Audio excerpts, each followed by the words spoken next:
तो स्वामी विवेकानंद हुए, भगवान गौतम बुद्ध हुए। महाकुंभ क्यों लगता है? जाए तो क्या उसको मुक्ति मिल जाएगी, उसको मोक्ष मिल जाएगा? तो ये पूरी तरीके से मैं इसको सही नहीं मानता। चमत्कार तो कोई भी कर देगा, एक जादूगर भी कर देगा। बात करें आप, ज्ञान की बातें करें, वो आपको ज्ञान की नहीं बताएंगे। नमस्कार दोस्तों, संगम की नगरी प्रयागराज में उपस्थित है। यहाँ पे भाई साहब ने महाकुंभ के बारे में कुछ, इनको बहुत ज्यादा नॉलेज है, तो हम भाई से मिले अभी। अभी हमें बताएं तो भाई से कुछ पूछते हैं, क्या जानकारी देते हैं, क्योंकि ये जानकारी आप लोग तक पहुंचेगी तो बहुत अच्छा लगेगा। क्योंकि देखिए दोस्तों, प्रयाग घूमने बहुत लोग आते हैं, लेकिन इसकी सच्चाई बहुत कम लोग जानते हैं। तो भाई साहब, आप ये बताइए कि महाकुंभ का कुछ, महाकुंभ क्यों लगता है? देखिए, अभी जैसे ये प्रयाग में कुंभ मेला चल रहा है, ठीक है। तो ये 12 साल में जो होता है उसे कुंभ या महाकुंभ के नाम से कहा जाता है, ठीक है। और जो 6 महीने में होता है उसे अर्ध कुंभ कहा जाता है, 6 महीने में। और जो हर साल होता है उसे माघ मेला कहा जाता है, और ये हर साल लगता है। ये जनवरी खिचड़ी जैसे बोलते हैं, मकर संक्रांति 14 तारीख से स्टार्ट होता है, और महाशिवरात्रि तक ये मेला संपन्न होता है। तो आपने प्रश्न किया कि ये मेला, कुंभ मेला महाकुंभ क्यों लगता है? जी, तो महाकुंभ क्यों लगता है तो बताया, जैसा कि आप देखिए पुराणों में ये आता है कि अमृत मंथन के समय, अमृत मंथन के समय यहाँ पर देवताओं और असुरों के बीच युद्ध हुआ था। ये युद्ध काफी दिनों तक चला था, और इस युद्ध के कारण यहाँ पर काफी लोगों में घमासान युद्ध हुए थे, जिसके कारण ये कुछ अमृत की बूंदें, 4 बूंदें, ये पूरे भारत के नदियों में गिरी थी, जिसमें से एक प्रयागराज भी एक हिस्सा माना जाता है। तो जो 4 हिस्से पे ये गिरा गया, ये बूंदें आई थी, प्रयागराज, महाराष्ट्र के नासिक, उज्जैन और हरिद्वार, ये 4 जगह पे अमृत की बूंदें गिरी थी, जिसमें से प्रयागराज का सबसे ज्यादा महत्व है, क्योंकि यहाँ पे गंगा और यमुना और सरस्वती का संगम होता है, इसलिए भी इसका बहुत महत्व होता है। और इस लाल किले के अंदर, जो अकबर का किला आप बोल रहे हैं, इसके अंदर अगर कुछ और जानकारी आपके पास हो कुछ? लाल किला, इसको लाल किला के नाम से भी लोग कहते हैं, और अकबर के किला के नाम से भी कहते हैं। लेकिन आप देखोगे कि जितने भी यहाँ पे आक्रमण हुए हैं, उन्होंने आक्रमण के बाद इसको बाद में अपना हथिया कर या दबोच कर इसको अपना बनाया है। जी। तो अभी आप देखोगे, आप इसके अंदर जब आपको जाने का अवसर मिलेगा, क्योंकि अभी तो ये बंद है, लेकिन महाकुंभ में एक छोटा सा हिस्सा यहाँ पे पर्यटक के लिए खोल दिया जाता है कि आप यहाँ पे दर्शन करें। तो यहाँ पे एक ऐसी गाय भी है कि यहाँ पे 5 गाय वाली एक गाय माता भी मिलेंगी आपको। यहाँ पे अलग अलग देवी देवताओं की मूर्तियाँ हैं, और किला का काफी भाग आप देखोगे कि नदी से यहाँ से जुड़ के है। और इस किला से जस्ट समीप आपको बंधा वाले हनुमान जी आप मिलेंगे। बंधा वाले हनुमान जी का आप देखोगे कि हर जगह पे आपको हनुमान जी की मूर्ति आपको खड़े अवस्था में मिलेगी, वर्टिकल। और यहाँ पे आपको हॉरिजॉन्टल मिलेगी, अर्थात कि यहाँ पे लेटे हुए हनुमान जी मिलते हैं। तो इसको आपको बंधा वाले हनुमान जी, लेटे हुए हनुमान जी के नाम से भी फेमस है यहाँ पर।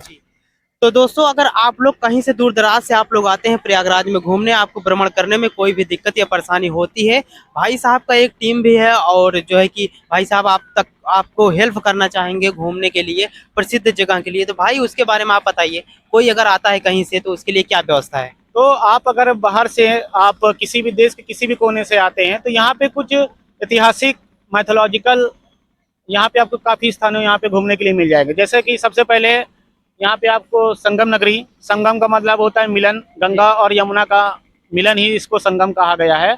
प्रयाग का मतलब होता है यहाँ की 3 नाड़ियों का मिलन ही, 3 नाड़ियों का मिलन ही इसे प्रयाग कहा जाता है। तो प्रयाग का मतलब ये होता है कि गंगा, जमुना, सरस्वती, तो हमारे माथे पर 3 नाड़ियाँ होती है, जिसको हम कहते हैं ईड़ा, पीड़ा, सुषुम्ना। ये 3 नाड़ियाँ मिलती है तभी हमारा चक्षु, नैन चक्षु खुलता है। नैन चक्षु खुलता है, जिसे हम उपनयन संस्कार या दिव्य दृष्टि कहा जाता है। तो जो विलुप्त हैं, जो जिसको तीसरा नेत्र भी कहा गया है, एक्चुअली ये वहाँ से ही आया है, जिसको हम संगम कहते हैं। मतलब मिलन हो जाना, अर्थात ईश्वर और परमात्मा का मिलन हो जाना, इसको ही संगम कहा गया है। और ये चीज़ें हैं कि आपको ये गूगल पे भी ये जानकारी मिल जाएगी कि 4 बूंदें यहाँ पर गिरी, इसलिए यहाँ पर अमृत मनाया जाता है। लेकिन एक्चुअल में आप इसका रीज़न देखोगे जी कि यहाँ पे ऐसे लाखों-लाखों आपको अ, संत महागण आपको मिल जाएँगे। लेकिन जी मेले के बाद ये कहाँ जाते हैं, कहाँ से आते हैं, इसके बारे में किसी को नहीं पता। नहीं नहीं और नागा साधु भी आते हैं यहाँ पे, संत समाज भी आते हैं, कि कहाँ जाते हैं किसी को नहीं पता। तो कहने की बात ये है कि ये इनका दर्शन, जी इसमें से कुछ महापुरुष भी होते हैं जी जो दिखाई नहीं देते हैं। जी और आप कोई भी पाप करते हो, जी आप स्नान कर लिए तो आपका कर्म तो कटने वाला है नहीं। नहीं नहीं तो आप ऐसे भी कोई भी पाप करता जाए, स्नान करता जाए, तो क्या उसको मुक्ति मिल जाएगी, उसको मोक्ष मिल जाएगा। तो ये पूरी तरीके से मैं इसको सही नहीं मानता, जी और मैं इसको भ्रांति के श्रेणी में मैं रखना चाहूँगा। एक्चुअल में इसका रीज़न ये था कि कुंभ का मतलब होता है घड़ा भी होता है। और जब आप यहाँ पे मेले में आते हैं तो आप चारों ओर देखते जाएं, हो सकता है कि वो संत, जी वो परमात्मा, वो जी किसी मानव रूप में भी आ सकता है। अब वो जिसको दिखवाना चाहेगा, जिसको जनवाना चाहेगा, आप वही उसका दर्शन कर पाएगा। जी और ये सब उसका दर्शन नहीं कर सकते, और जो उस संत का दर्शन कर लेगा, वो भेष बदल के आते हैं, जो दर्शन कर लेगा वो इस जन्म मृत्यु से वो परे हो जाएगा। और वो मृत्यु से परे हो जाएगा, तब उसका वो कर्म जो है माना जाता है कि कर गया, उसको मुक्ति की श्रेणी में रखा जाता है, उसको पुण्य की श्रेणी में रखा जाता है।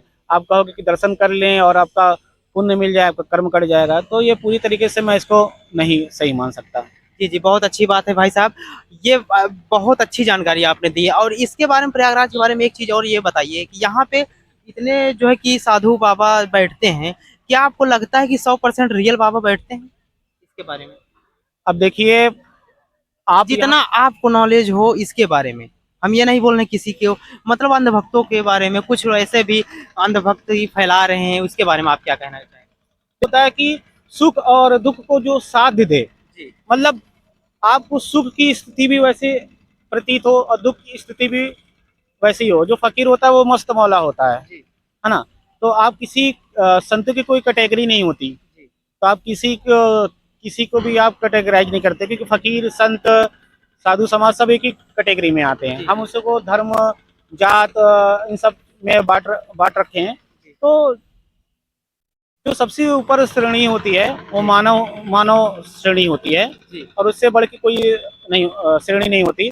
आप यहाँ पे जब आएंगे, जी आप जब यहाँ पे आएंगे, आप साधु संत से, मैं सबका तो नाम नहीं लूंगा, जी लेकिन जो मैंने देखा मैं वो बता रहा हूँ। जी आप किसी संत के पास आप आइए, जी बहुत आपको ऐसे संत मिलेंगे कि उनका आईक्यू लेवल एकदम जीरो होता है, जी और 100% ईगो होता है। जी आप जाके बात करें, आप ज्ञान की बातें करें, वो आपको ज्ञान की नहीं बताएंगे, जी चमत्कार दिखाएंगे। तो ईश्वर का जो लक्ष्य होता है वो ज्ञान होता है, जी ना कि चमत्कार होता है। चमत्कार तो फिर जादूगर भी कर लेगा, तो फिर यहाँ का जादूगर का मेला होना चाहिए, है ना। तो ये जो है साधु संतों की तपस्वी रही है।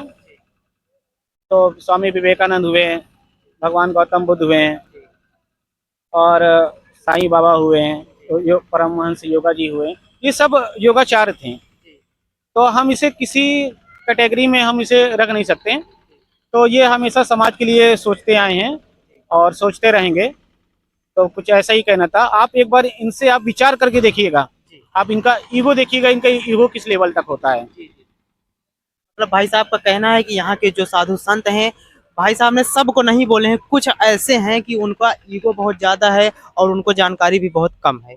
आपका कहना यही था ना? जी जी जी, मैं सबको नहीं कह रहा हूँ, आप अपनी आंखी से स्वयं इसको देखें और विचार करें, क्या साधु सब एक ही तरह के होते हैं। और दूसरी बात, जो यहाँ पे साधु आते हैं, संत समाज आता है, आप उनसे ज्ञान लेने आए तो आप उनसे ज्ञान की बातें करें। बिल्कुल। ज्ञान लेने आए तो ज्ञान की बातें करें।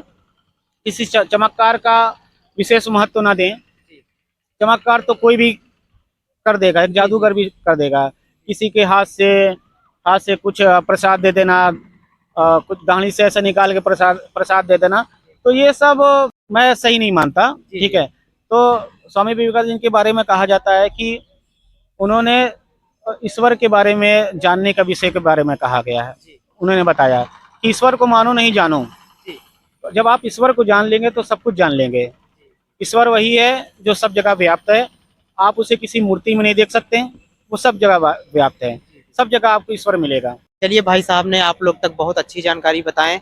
और दोस्तों आप लोग आइए, प्रयागराज में कुंभ महाकुंभ लग रहा है, आप लोग घूमिए संगम की धरती प्रयागराज में। आप लोग घूमिए, अच्छे तरीके से घूमिए, क्योंकि देखिए भाई साहब ने आपको एक व्यवस्था ये बहुत अच्छी दे दिए हैं कि घूमने के लिए आपको कोई परेशानी भी नहीं होगी। स्क्रीन पे नंबर चल रहा है, आप लोग देखिए।